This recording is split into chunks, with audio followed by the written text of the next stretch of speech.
non-elected, this is freedom of the press. This is freedom of the press, okay? Approximately a month ago, a non-elected St. George City employee in a position of some authority felt it necessary to email a member of the press suggesting an article printed by his paper did not reflect actuality determined by the title of the printed article.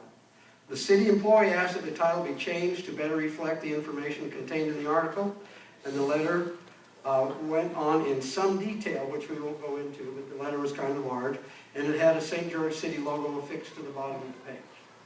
Was this a breach of authority, not included in the employee's job description, or just a lack of judgment during the election process, or was this authorized by his superiors? Dan? Well, I can't even answer it because I don't know about it. Okay, that's fine, okay. John, do you know about this? I'm not sure I know the details in terms of if anyone authorized it, but I did hear about it, and I think it's not a good idea for us to try to tell a newspaper, how to do their job.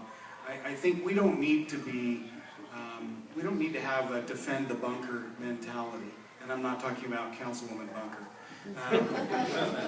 We really, I think it's, if we tell the truth, and if we get our side of the story out and have an opportunity to do that, and do so professionally and calmly, I think the press will respect us.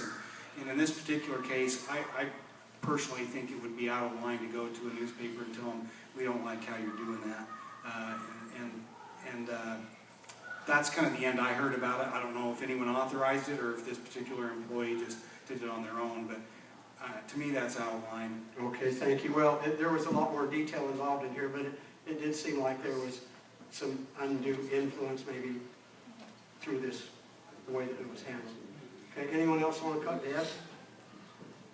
Since I was involved in that issue, and I have some knowledge of it, I'm not going to beat this thing to death, but I will say this, that what caused me concerns when a city employee does this, we're talking about the First Amendment, freedom of speech, freedom of religion, freedom of the press.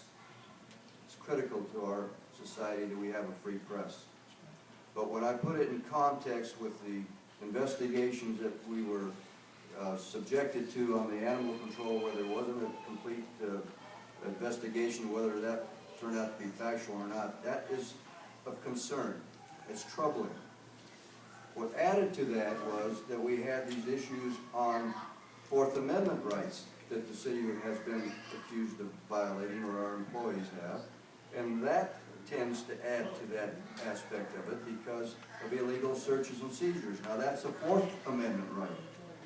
So when you start looking at the dangers to our Constitution and how they're being treated by our own city government, it can be troubling. It's something that we have to pay attention to. We have to protect our very basic values in this country, and that lies with our Constitution and respecting it. And that's so critical and important. Okay, thank you. More? Let's talk about code enforcement for a minute. I had a